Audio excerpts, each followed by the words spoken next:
റബിയുല്ലവൽ 12 അറേബ്യയിലെ മക്കയിലാണ് മുഹമ്മദ് നബി സ്വല്ലല്ലാഹു അലൈഹി വസല്ലം ജനിച്ചത്. അദ്ദേഹത്തിന്റെ മാതാവ് സഹ്റ കുടുംബത്തിലെ വഹാബ് ഇബ്നു അബ്ദുൽ മനാഫിന്റെ മകളായ ആമിന ബീവി റളിയല്ലാഹു അൻഹയാണ്. അദ്ദേഹത്തിന്റെ പിതാവ് അബ്ദുൽ മുത്തലിബിന്റെ മകനായ അബ്ദുള്ളയാണ്. അദ്ദേഹത്തിന്റെ പൂർവികർ പിന്തുടർന്നത് ഇബ്രാഹിം നബിയുടെ പുത്രനായ ഇസ്മായിൽ നബിയുടെ പാതയായിരുന്നു. പ്രവാചകന്റെ പിതാവ് അദ്ദേഹം ജനിക്കുന്നതിന് മുമ്പ് തന്നെ വഫാത്തായി. 6 വയസ്സുവരെ അദ്ദേഹം മാതാവിന്റെ സംരക്ഷണത്തിലായിരുന്നു. 6 വയസ്സായപ്പോഴേക്കും അദ്ദേഹത്തിന്റെ മാതാവും വഫാത്തായി. പിന്നീട് അദ്ദേഹം പിതാമഹനായ അബ്ദുൽ മുത്തലിബിന്റെ സംരക്ഷണയിലായിരുന്നു. പക്ഷേ 2 വർഷത്തിനുള്ളിൽ അദ്ദേഹവും മരണപ്പെട്ടു. അദ്ദേഹത്തിന്റെ മരണത്തിന് മുമ്പ് തന്നെ പ്രവാചകനെ അദ്ദേഹത്തിന്റെ അമ്മാവൻ അബൂ ത്വാലിബിനെ ഏൽപ്പിച്ചിരുന്നു. പ്രവാചകനായ മുഹമ്മദ് നബി ഒരു അനുസരണയുള്ള കുട്ടിയായി വളർന്നു. അദ്ദേഹത്തിന് 12 വയസ്സായപ്പോൾ അദ്ദേഹം തന്റെ അമ്മാവനായ അബൂ ത്വാലിബിന്റെ കൂടെ ബസ്രയിലേക്ക് യാത്ര തിരിച്ചു. അവർ മരുഭൂമിയിലൂടെ മാസങ്ങളോളം യാത്ര ചെയ്തു. ബസ്രയിൽ അബൂ ത്വാലിബ് ഒരു ക്രിസ്തീയ പുരോഹിതനായ ബഹീറയെ കണ്ടുമുട്ടി. മുഹമ്മദ് നബി സ്വല്ലല്ലാഹു അലൈഹി വസല്ലമയെ പുരോഹിതന് പരിചയപ്പെടുത്തിയപ്പോൾ ബഹീറയ്ക്ക് ആ ബാലനിൽ വളരെ ആകർഷണം തോന്നി. അദ്ദേഹം അബൂ ത്വാലിബിനോട് പറഞ്ഞു, ഈ ബാലനെ കൊണ്ട് മടങ്ങിച്ചെല്ലുക. ജൂതന്മാരുടെ വിദ്വേഷത്തിൽ നിന്ന് ഇവനെ സംരക്ഷിക്കുക. മഹത്തായ ഒരു ജീവിതം താങ്കളുടെ അനന്തരവനിൽ കാണുന്നു. ആ പുരോഹിതൻ എന്താണ് ഉദ്ദേശിക്കുന്നതെന്ന് അബൂ ത്വാലിബിന് മനസ്സിലായില്ല. അദ്ദേഹത്തിന്റെ അനന്തരവൻ വെറും ഒരു സാധാരണ കുട്ടിയായിരുന്നു. അദ്ദേഹം മക്കയിലേക്ക് മടങ്ങിയെത്തി. ഈ യാത്രയ്ക്ക് ശേഷം പ്രവാചകന്റെ ജീവിതത്തിൽ വളരെ കാലം പ്രത്യേകമായി ഒന്നും സംഭവിച്ചില്ല. എന്നാൽ എല്ലാ ആളുകളും അദ്ദേഹത്തിന് വലിയ ജ്ഞാനവും നല്ല പെരുമാറ്റവും ധാർമ്മികതകളും ഉണ്ടായിരുന്നു എന്ന് സമ്മതിക്കുന്നു. അത് മക്കയിലെ ജനങ്ങളിൽ അപൂർവമായിരുന്നു. അദ്ദേഹത്തിന്റെ സൽസ്വഭാവം കൊണ്ടും അറിവുകൊണ്ടും അദ്ദേഹത്തെ എല്ലാവരും ഇഷ്ടപ്പെട്ടിരുന്നു. അതുകൊണ്ടുതന്നെ എല്ലാവരും അദ്ദേഹത്തെ സത്യവിശ്വാസി എന്നർത്ഥം വരുന്ന അൽ അമീൻ എന്ന് വിളിച്ചിരുന്നു. മറ്റെല്ലാ കുട്ടികളെയും പോലെ തന്നെ അദ്ദേഹത്തിനും കുടുംബത്തിലെ ജോലി ചെയ്യേണ്ടതായി വന്നു. അദ്ദേഹത്തിന്റെ അമ്മാവന്റെ സമ്പത്തെല്ലാം നഷ്ടപ്പെട്ടതുകൊണ്ട് പ്രവാചകൻ ആട്ടിൻകൂട്ടത്തെ പരിപാലിക്കുന്നതിൽ അദ്ദേഹത്തെ സഹായിച്ചു. മുഹമ്മദ് നബി സ്വല്ലല്ലാഹു അലൈഹി വസല്ലം കൂടുതലായും ഏകാന്ത ജീവിതമായിരുന്നു നയിച്ചിരുന്നത്. മക്കയിലെ ജനങ്ങൾക്കിടയിൽ രക്തരൂക്ഷിത ഏറ്റുമുട്ടലുകൾ ഉണ്ടാകുമായിരുന്നു. നിയമങ്ങളെക്കുറിച്ചൊന്നും ആളുകൾ ശ്രദ്ധിച്ചിരുന്നില്ല. മറ്റുള്ളവരുടെ ദുരിതങ്ങൾ കാണുമ്പോൾ അദ്ദേഹത്തിന്റെ ഹൃദയം വേദനിക്കുമായിരുന്നു. അക്കാലത്ത് മക്കയിൽ ഇത്തരം സംഭവങ്ങൾ എപ്പോഴും ഉണ്ടാകുമായിരുന്നു. പ്രവാചകൻ തന്റെ 25-ാമത്തെ വയസ്സിൽ സിറിയയിലേക്ക് യാത്ര ചെയ്തു. അവിടെ വച്ചാണ് അദ്ദേഹം ഖദീജ ബീവി റളിയല്ലാഹു അൻഹയെ കണ്ടുമുട്ടിയത്. ഖദീജ ബീവി റളിയല്ലാഹു അൻഹ ഏറ്റവും സുന്ദരിയും മഹാമനസ്കയുമായ ഒരു സ്ത്രീയായിരുന്നു. അവർ വളരെ സമ്പന്നമായ കുടുംബത്തിലാണ് ജനിച്ചത്. അവർ ഒരു വിധവയായിരുന്നു. ഒരു വിധവയായിരുന്നിട്ടും സമൂഹത്തിൽ ധനികരും പ്രമുഖരുമായ പലരും അവരെ വിവാഹം കഴിക്കാൻ ആഗ്രഹിച്ചു. പക്ഷേ അവർ അതെല്ലാം നിരസിച്ചു. വീണ്ടും ഒരു വിവാഹം കഴിക്കാൻ അവർക്ക് ആഗ്രഹമില്ലായിരുന്നു. പ്രവാചകൻ സ്വല്ലല്ലാഹു അലൈഹി വസല്ലം തന്റെ ജീവിതത്തിലേക്ക് പ്രവേശിക്കുന്നതുവരെ മാത്രമായിരുന്നു അത്. ഖദീജ റളിയല്ലാഹു അൻഹയെ തന്റെ കച്ചവടം കൈകാര്യം ചെയ്യാൻ കഴിയുന്ന സത്യസന്ധനായ ഒരാളെ തേടുകയായിരുന്നു. അപ്പോഴാണ് അവർ പ്രവാചകനെ പരിചയപ്പെടുന്നത്. അദ്ദേഹം ഒരു അനാഥനും പാവപ്പെട്ടവനും ആണെന്നറിയാമെങ്കിലും അദ്ദേഹം ഒരു ഉന്നത കുടുംബത്തിൽ നിന്നാണെന്നും അവർക്ക് മനസ്സിലായി. അദ്ദേഹം കുറ്റമറ്റതും ധാർമ്മിക സ്വഭാവം ഉള്ളവനുമായിരുന്നു. മാത്രമല്ല ഏറ്റവും സത്യസന്ധനായ മനുഷ്യനാണെന്നും അറിയപ്പെടുന്നു. പ്രവാചകൻ പെട്ടെന്നു തന്നെ ജോലി ചെയ്തു തുടങ്ങി. തന്റെ ആദ്യ കച്ചവടത്തിനായി ഒരു ജോലിക്കാരനുമായി അദ്ദേഹം യാത്ര പുറപ്പെട്ടു.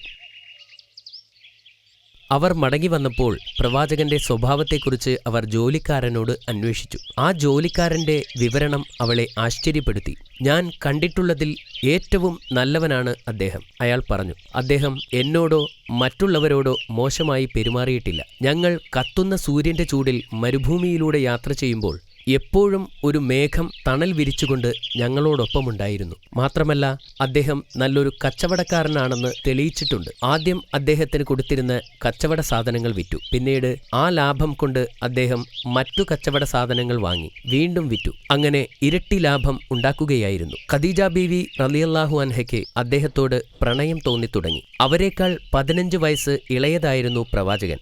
എന്നിട്ടും അദ്ദേഹത്തെ വിവാഹം ചെയ്യാൻ അവർ തീരുമാനിച്ചു. അടുത്ത ദിവസം അവർ തന്റെ സഹോദരിയെ ആ യുവാവിന്റെ അടുത്തേക്ക് അയച്ചു. താങ്കൾ എന്താണ് ഇതുവരെ വിവാഹം കഴിക്കാതിരുന്നത്? അവൾ ചോദിച്ചു. ഈ ചോദ്യം അർത്ഥരഹിതമാണെന്ന് അദ്ദേഹം മറുപടി പറഞ്ഞു. മഹനീയതയും സൗന്ദര്യവുമുള്ള ഒരു ഭാര്യയെ ഞാൻ നിങ്ങൾക്ക് വാഗ്ദാനം ചെയ്താൽ നിങ്ങൾക്കതിൽ താൽപ്പര്യമുണ്ടാകുമോ? അവൾ ചോദിച്ചു.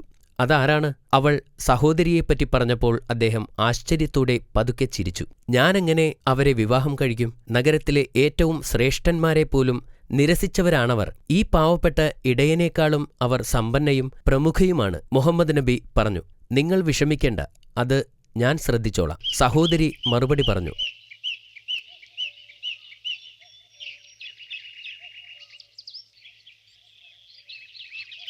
അധികം വൈകാതെ പ്രവാചകൻ ഖദീജ റളിയല്ലാഹു അൻഹയെ വിവാഹം കഴിച്ചു. എല്ലാ മാനവ ചരിത്രത്തിലെയും ഏറ്റവും സ്നേഹവും സന്തുഷ്ടവും വിശുദ്ധവുമായ വിവാഹ ജീവിതത്തിന്റെ ആരംഭമായിരുന്നു അത്. ഈ വിവാഹം അദ്ദേഹത്തിന് ഒരു സ്ത്രീയുടെ സ്നേഹനിർഭരമായ ഹൃദയം നൽകി. അത് അദ്ദേഹത്തിന് ആശ്വാസമേകുകയും ചെയ്തു.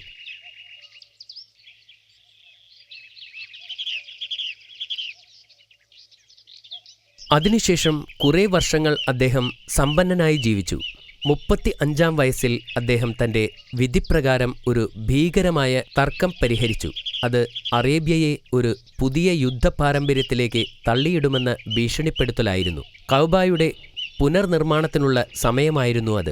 അവിടെ കൂടിയിരുന്ന ഓരോ ഗോത്രവും കറുത്ത കല്ല് ഉയർത്തിപ്പിടിക്കുന്നതിനുള്ള ബഹുമതി ആവശ്യപ്പെട്ടു. ഓരോ ഗോത്രത്തിലെയും ആളുകളും തലവന്മാരും തമ്മിൽ അതിനുവേണ്ടി തർക്കമായി. തർക്കത്തിനിടയിൽ മുതിർന്ന ഒരാൾ ജനങ്ങളോട് പറഞ്ഞു, ആ കവാടത്തിലൂടെ ആദ്യം പ്രവേശിക്കുന്ന ആൾ പറയുന്നത് നിങ്ങൾ ശ്രദ്ധിക്കുക. ജനം സമ്മതിച്ചു. അവർ ക്ഷമയോടെ കവാടത്തിലേക്ക് നോക്കി നിന്നു. ആ കവാടത്തിലൂടെ ആദ്യം പ്രവേശിച്ചയാൾ മുഹമ്മദ് നബി സ്വല്ലല്ലാഹു അലൈഹി വസല്ലമയായിരുന്നു. വിവിധ ഗോത്രക്കാർ അദ്ദേഹത്തിന്റെ ഉപദേശം തേടി. അവരുടെ പ്രശ്നം കേട്ടതിനു ശേഷം നബി തങ്ങൾ പറഞ്ഞു, ആ കല്ല് ഒരു വലിയ തുണിയിൽ വയ്ക്കുക. ഓരോ ഗോത്രക്കാരും തുണിയുടെ ഓരോ ഭാഗം പിടിച്ചുകൊണ്ട് കല്ല് ഉയർത്തുക. ഈ ആശയം ജനം സന്തോഷത്തോടെ അംഗീകരിച്ചു. ഇങ്ങനെ കല്ലുകൾ അണിനിരത്തി. കഅബയുടെ പുനർനിർമ്മാണം മറ്റു തടസ്സങ്ങൾ കൂടാതെ പൂർത്തീകരിച്ചു. ഈ സമയത്താണ് ഉസ്മാൻ ഇബ്നു ഹുമൈറത്ത് മക്കയിലെത്തിയത്. ബൈസന്റൈൻ ഗോൾഡ് ഉപയോഗിച്ച് അദ്ദേഹം മക്കയുടെ ജനതയെ പ്രലോഭിപ്പിക്കാൻ ശ്രമിച്ചു. റോമ ഭരണകൂടത്തെ ആശ്രയിച്ചിരുന്ന പ്രദേശം വേർതിരിക്കുവാനും ശ്രമിച്ചു. പക്ഷേ ആ ശ്രമം പരാജയപ്പെട്ടു. പ്രവാചകൻ ഇടപെടുകയും മക്കയിലെ ജനങ്ങളെ താക്കീത് ചെയ്യുകയും ചെയ്തു. പ്രവാചകൻ എപ്പോഴും ദരിദ്രരെയും ആവശ്യക്കാരെയും സഹായിച്ചിരുന്നു. തന്റെ അമ്മാവൻ അബൂ ത്വാലിബ് മോശം അവസ്ഥയിലായിരുന്നപ്പോൾ തന്റെ സ്വകാര്യ സമ്പത്ത് ഉപയോഗിച്ച് പ്രവാചകൻ അദ്ദേഹത്തിന്റെ കടബാധ്യതകൾ തീർത്തിരുന്നു. പ്രവാചകൻ തന്റെ അമ്മാവന്റെ പുത്രൻ അലിയുടെ വിദ്യാഭ്യാസത്തിന് മുൻകൈയെടുത്ത് അദ്ദേഹത്തെ ഉയർത്തിക്കൊണ്ടുവന്നു. 1 വർഷത്തിനു ശേഷം അമ്മാവന്റെ മറ്റൊരു മകനായ അക്കീലിനെ ദത്തെടുത്തു. മാഷാ അല്ലാഹ്, ഈ കഥ എനിക്ക് ഇഷ്ടപ്പെട്ടു. അതിലെനിക്ക് അതിയായ സന്തോഷമുണ്ട്. പ്രവാചകന് എപ്പോഴാണ് നുബുവത്ത് ലഭിച്ചത്? ആ കഥ ഞാൻ നിനക്ക് നാളെ പറഞ്ഞു തരാം. എനിക്ക് ആകാംക്ഷയുണ്ട്. ഓൾ റൈറ്റ്, ഇപ്പോൾ നീ ചോദ്യത്തിന് തയ്യാറാണോ? അതെ. മുഹമ്മദ് നബി സ്വല്ലല്ലാഹു അലൈഹി വസല്ലമയുടെ പിതാവ് ആരാണ്?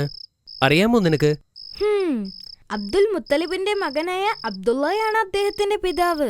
വെരി ഗുഡ് അമീർ. അദ്ദേഹത്തിന്റെ മാതാവിന്റെ പേരെന്തായിരുന്നു? മാതാവിന്റെ പേര് ആമിന. പ്രവാചകന്റെ മാതാപിതാക്കൾ എപ്പോഴാണ് വഫാത്തായത്? പ്രവാചകന്റെ ജനനത്തിനു മുമ്പ് തന്നെ പിതാവും അദ്ദേഹത്തിന് 6 വയസ്സായപ്പോൾ മാതാവും മരണപ്പെട്ടു. മാഷാ അല്ലാഹ്, അത് ഗംഭീരം തന്നെ. പിന്നീട് പ്രവാചകന്റെ സംരക്ഷണം ആരാണ് ഏറ്റെടുത്തത്? ആദ്യം പിതാമഹനായ അബ്ദുൽ മുത്തലിബും അദ്ദേഹത്തിന്റെ മരണശേഷം അമ്മാവനായ അബൂ ത്വാലിബുമായിരുന്നു. പ്രവാചകനെ എന്തുകൊണ്ടാണ് മക്കയിലെ ജനങ്ങൾ അൽ അമീൻ എന്ന് വിളിച്ചത്? അക്കാലത്ത് മക്കയിലെ മറ്റു കുട്ടികളിൽ നിന്നും വ്യത്യസ്തമായ അദ്ദേഹം സൽസ്വഭാവിയും വളരെ ആദരണീയനുമായിരുന്നു. അതുകൊണ്ടാണ് അൽ അമീൻ എന്ന് വിളിച്ചിരുന്നത്. വളരെ നന്നായിരുന്നു അമീർ. ഇൻഷാ അല്ലാഹ്, ഇന്നത്തേക്ക് ഇത്രയും മതി. ബാക്കി കഥ ഞാൻ നാളെ പറയാം. Good night. Good night Baba.